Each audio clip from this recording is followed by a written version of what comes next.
One of the problems with recruiting for investment banking is not the knowledge or skills you acquire, but the access to talk with real investment bankers to put your best foot forward. Our sponsor, WSO Academy, can provide those connections with 60 head mentors who are finance professionals at top firms like Goldman, Centerview, and JP Morgan. Imagine being able to get on the phone within 24 hours with one of the Academy's 1,300 mentors right before a critical interview. Get on the waitlist for WSO Academy today by clicking the link in the show notes or by visiting wallstreetoasis.com/academy.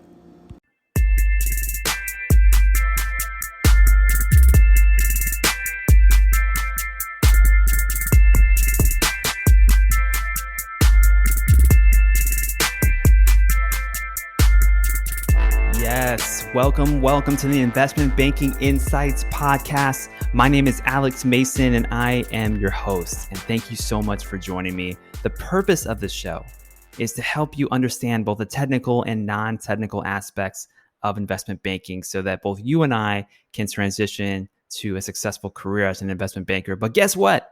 In order to do that, we need to learn some skills, especially if we don't come from a finance background. And these are things that we just don't know yet. So that's my goal, is to help you on this journey. And we've been talking a lot about financial statements in many different forms. And what we're going to do right now is talk about a classic interview question, as I understand it to be a classic interview question related to the concept of depreciation and how it connects to the financial statements. So let's go ahead and talk about that now. So imagine someone asks you the question, walk me through how $10 of depreciation affects the financial statements. What would your response be? Well, the way that I would think about this is to first break it down into logical steps and go statement by statement. Because if someone's asking about all the financial statements, they want to know like how everything is affected and if everything is affected. So we need to start there. And also, let's just remember what depreciation is in the first place. Depreciation is an accounting convention that reduces the value of an asset over time because of wear and tear or just in general becoming less useful. If you buy a brand new Corvette, it doesn't stay the same value over time. It loses value as you drive it around, as newer models come out.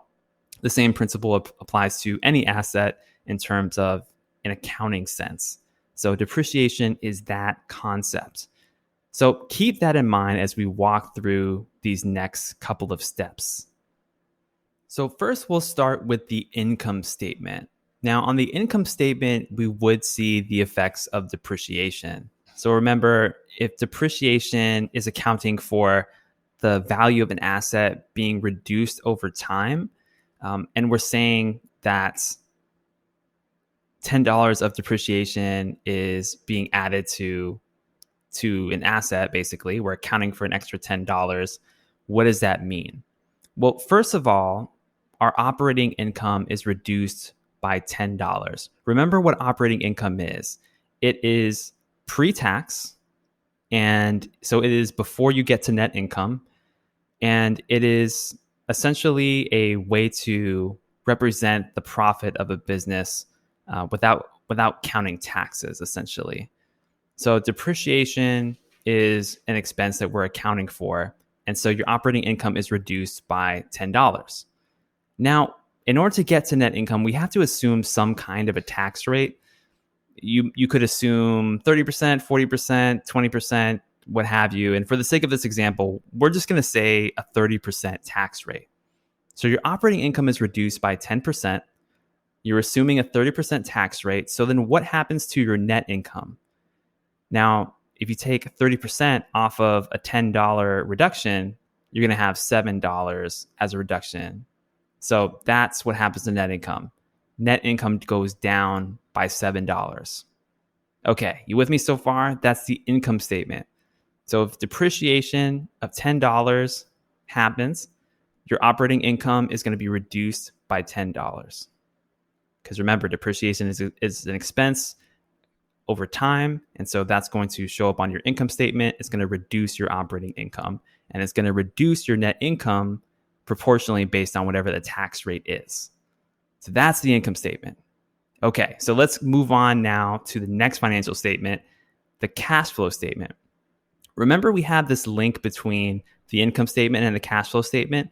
Whatever your bottom line is on your income statement is going to be your top line on your cash flow statement, which is net income. So if net income went down by $7 on the income statement, on your cash flow statement, net income also goes down by $7. And that's also the first line at the top of the cash flow statement. Okay, so we're doing well so far. Now let's keep working our way through the cash flow statement. And remember, in the cash flow statement, we have to add back our non-cash expenses. And guess what depreciation is? It's a non-cash expense. When we value a piece of real estate going down over time for accounting purposes, we have to account for that, but it's not actually cash leaving our pockets. It's just the building is just there, right? It's just wearing out over time. So we have to add back those non-cash expenses. And so if our depreciation is $10, we have to add that back to the negative $7. So we have negative $7 at the top of the cash flow statement as our net income. And then we're adding $10 of depreciation. Okay, so what does that mean? We can do the simple math. Negative 7 plus 10. That means we've gained $3 in operating cash flow because of that depreciation. We've gained $3 in operating cash flow. And this is all within the operating cash flow section of the cash flow statement, right at the very top. And there are no other changes to the cash flow statement. So the net change in cash overall in the cash flow statement is also up by $3. Now, I want to pause here and kind of explain the significance of this. So we have some kind of asset. We accounted for $10 of depreciation, and our operating cash flow is up $3. So what is that telling us? That's telling us something important in terms of how the corporation is working. When we depreciate an asset, we're lowering its value over time. But keep in mind that it's reducing our expenses, right? Because it's tax deductible. So because we're paying less taxes due to depreciation, remember, depreciation lowers the amount of ultimate profit that the company is reporting. So that means we save money on taxes, and that's reflected in the cash flow statement when that number goes up, operating cash flow goes up. So that's really the significance there. Let's go ahead and look at the effects on the balance sheet now. Now, because we're depreciating something, that something must be an asset, and that asset is found on the balance sheet because that's where assets live on the financial statements. So the value of our property, plant, and equipment, our PP&E, would go down by $10 due directly to the depreciation. And this is just basically the definition of depreciation, right? It's reducing the value of the asset. So that's what we see there on the asset side.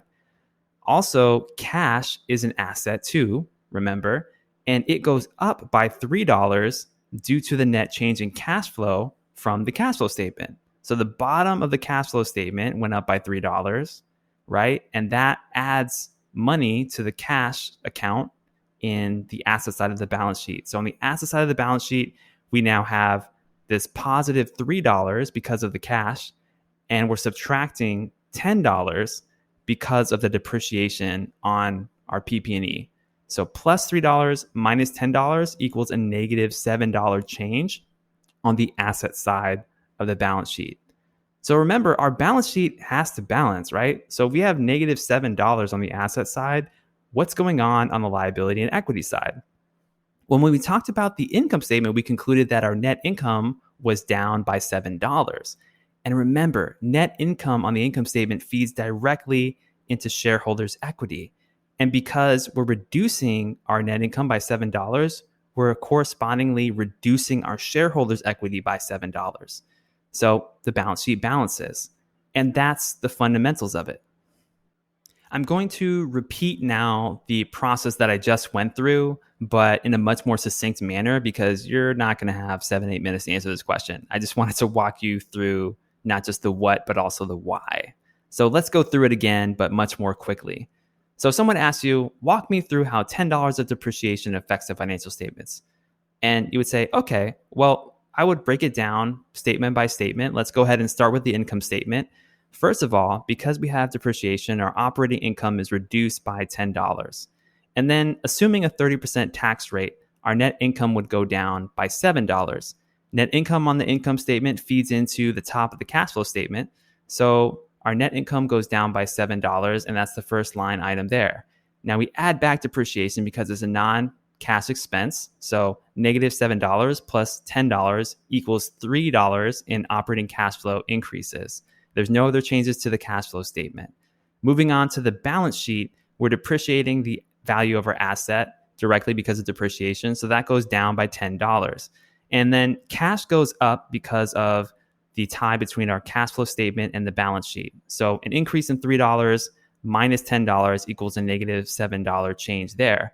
But we remember also that our net income from the income statement feeds into our retained earnings and our shareholders' equity. So -$7 on the asset side matches to -$7 on the liability equity side, and our balance sheet balances. Boom, that's your answer right there.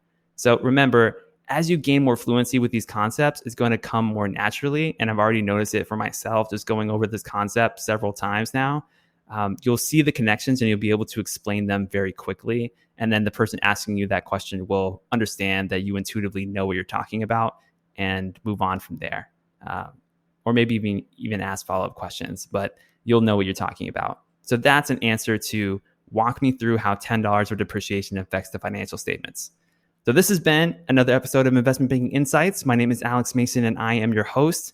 That was a great interview question. I really enjoyed going through that one with you. I hope you enjoyed it too. And next we'll be talking about depreciation and its relativity to the cash balance of a business. I'll see you next time.